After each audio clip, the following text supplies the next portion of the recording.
Hello friends, this will be somewhat a improvised video. I will talk about what I have been doing last week. So that is the week ending 21st of June. I've picked up a hackathon bounty on Gitcoin again. This time around it was Ocean Protocol, and they needed a data leakage pod for protection against leaking of the dataset. So let me rephrase that. Ocean Protocol is protocol that describes how to share the data without it ever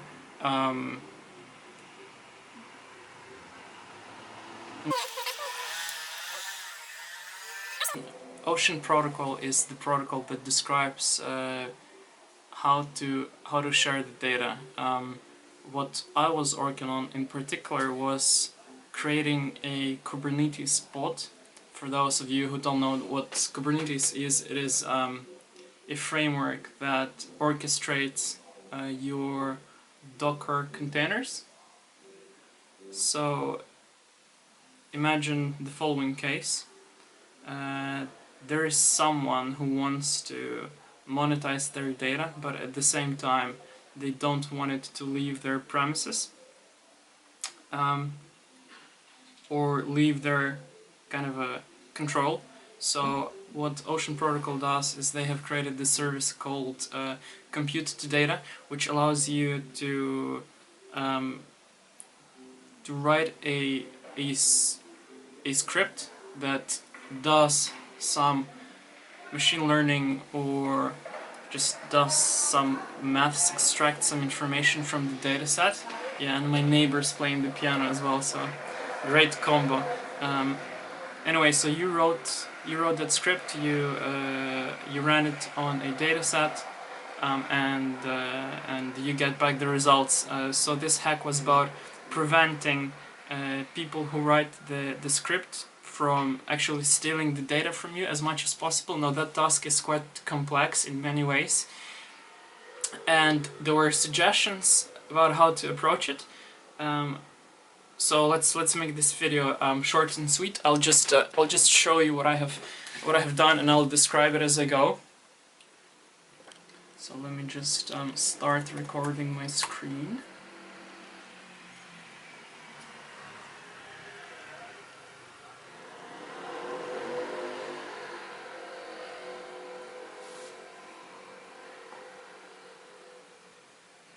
Okay, so the screen is recording. First of all, now this is the part that will actually be interesting for the panel that will be judging this hack, and for actually people who would like to contribute to this work, because as I'll say as you'll see in the README, if you want to share in the bounty with me, then feel free to extend this work and ping me with any questions. So first of all, yeah, okay. Let's do it this way. I'll show you and I'll explain as I go. So first of all, we go to the repo that contains the filtering code that I have written. You need to go to barge. And from here you need to start to write this command over here. I'll zoom in. It's also in README for you. So it starts Commons Client, which is the portal that you will use to interact with Ocean Protocol. And this step takes about 5 minutes, I'd guess, or maybe even more. It needs the keeper contracts container takes a very long time to compile all of the contracts and deploy them, and only after that we are able to build the front end for all of this. It also connects to Breezo. It has Aquarius metadata here, the MongoDB So that is it. This thing, it runs a docker compose command to fire up all of these containers. And then we go to the same repo again. And this time around, we will invoke makedev, which will spin up the Kubernetes Minikube Kubernetes cluster. And that we invoke with makedev, as I've mentioned. What is neat about it is that it aggregates all of the commands that were explained in Ocean to Compute setup guide, but it also has a couple of fixes, like for example in operator YAML, the operator service URL includes the Docker host internal IP so that the container can talk to the host. You'll see what I mean, or you'll see it in the code. So I'm waiting for Barsh to finish up. I'm not sure whether you need to, but I usually do that. Do we need to do that? I don't think we actually need to wait, so let's just call it makedev. So this creates the Ocean Compute namespace, the operator engine. No, wait, that is one and the same, I think. Anyway, it creates two namespaces. One namespace is responsible for creating workflows, so-called workflows. So when you submit your algorithm to run on the dataset, it creates a workflow for you. It creates a configure pod, then it creates the algorithm pod that actually runs your algorithm on the data, so it mounts the data into that pod. After the algorithm pod is finished, it creates the filter pod that I have added. And after we run the filter pod and verify that the data has not been leaked, then we run the publish job. But if the data is leaked, then this filter pod will overwrite the outputs of the algorithm and will say something like contact Ocean Protocol admins or something like that. You can obviously change that. So we are about to finish creating the Kubernetes cluster, and I think Docker Compose is pretty close to creating the Ocean client, and after that Commons client. Sorry, agent. So agent is building now. It's done. It's connected to Breezo. All good stuff. So before it wasn't connecting to Breezo, and the reason for that was that from inside of the container we were not pulling the correct IP of the host, and we need the IP of the host so that we can communicate to with PostgreSQL that runs on the Kubernetes cluster that has just forwarded 8050 ports, local host ports into the into Kubernetes, and that's it. And it's the Kubernetes cluster is successfully been created, but we still don't have the Commons client, so we'll need to wait a couple of seconds for that. I'll drink some juice. Perfect timing. We've got our Commons client. Let's navigate.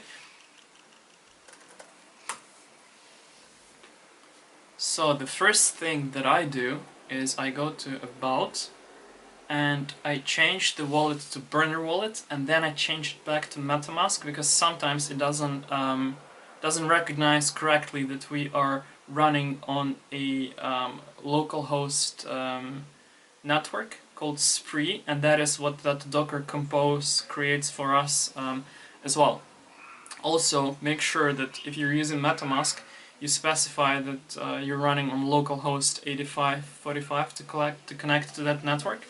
So the first thing that we would, well, we don't have to do that, to do this, but for the purposes of demonstration, let's say, let's publish a dataset on which we will run not this ad, but a number of algorithms that I have pre-created. Let's use this dataset on OpenML. Right-click, copy link address from URL. Do that. Add file. Next. Description. German credit. Oh, another thing. After you have changed the addresses, make sure to go to faucet. Did I pronounce that correctly? I'm not sure. Request ETH and then request ocean as well. I've noticed that if you don't do this, then sometimes it doesn't work. So you've done that. Publish, pick category. Let's do mathematics because I love mathematics. Next, author Nazar, copyright holder Nazar, license public domain. Next, register asset. Now you need to sign. Done. Done. Created, see published asset. This is our asset, mathematics. Created the ID for it. Now let's pick Python. So this is what happened. This is what would happen if we don't violate the conditions of FilterBot, which I will talk about briefly next, because I have written a lot about it in the README, so you can check that out. This is more of a demonstration. So we pick Algo, open, start job, and there will be a bunch of signings again, confirm, confirm, and confirm. Close that notification. Job started, watch the progress. You need to sign again. So it's configuring volumes. Let's check our pods. This is Ocean Compute namespace, kubectl get pods. This is the job that's this is the pod that's responsible for creating those pods. So kubectl logs that thing and f to follow. Sorry, the cars again on my street. So we can see that it's waiting for configure job to finish. We can also, if we really want to, watch every, say, second kubectl get pods on Ocean Compute namespace. So the configure pod is done, the algorithm job is containers creating. You can see it's been running for 10 seconds. It usually takes about 30 seconds for it to complete.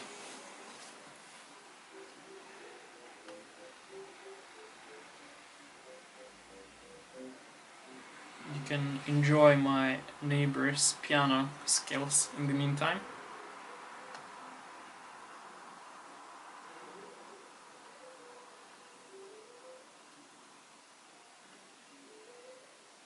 Okay, so FilterPod has started. So before we didn't pass this thing around data categories. I had to add this in Brizo. Thank you very much, Alex, for helping me with that. That was a bit of a nightmare. I think I've spent more than an hour trying to set that up. So before that, I actually wrote the code that would pull that, that would attempt to pull that from the MongoDB running on the localhost queries. But for that to work, you need to make Minikube talk to the host, and that was hard. So I think that at this point it's all good. So let's sign, check the status again. So there you go. You got your algorithm log and you have your output URL. That algorithm, it creates two files, and that's why I have two links in here. And as you can see in the I mean, I can open it, but that's a CSV for you, which means that the algorithm ran successfully and the FilterBot did not notice any issues, any privacy issues with what that algorithm did. However, on the other hand, if we do something malicious, say we see, that's what I'm talking about. Like, you need to switch the wallets for it to pick it up. I'm not sure whether it would cause any issues, but I do that for just to be sure that everything is fine. So pick Python with pandas again, and in this repo, this is the Ocean Privacy Pod repo. There is this folder called algos, and there is a folder called violating, and it has those 4 conditions that I have implemented. Now the task specifies 6 conditions, but if you read my readme, I explain why it is in fact 5. Let's pick one of them. Let's pick encrypts. So this particular algorithm, let me show you what it actually looks like.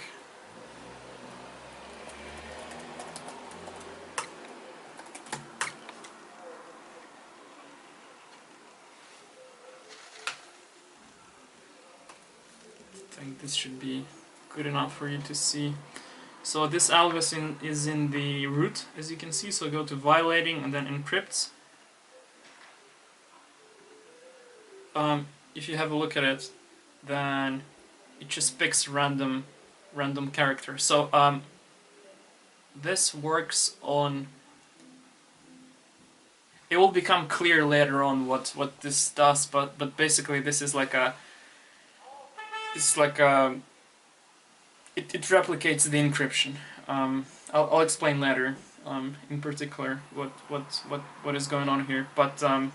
We take the input, we make sure that it is not larger than 10% of the original size. That's one of the conditions, otherwise this would fail simply because it's too big. We don't want that. We want it to fire off the encryption condition. So we encrypt it, and we are expecting that that's a data leak. So let's start a job, do all the signings again, confirm.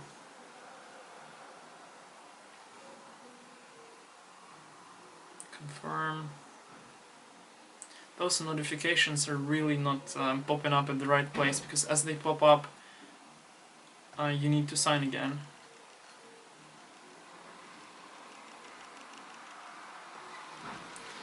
Okay, so job is fired off.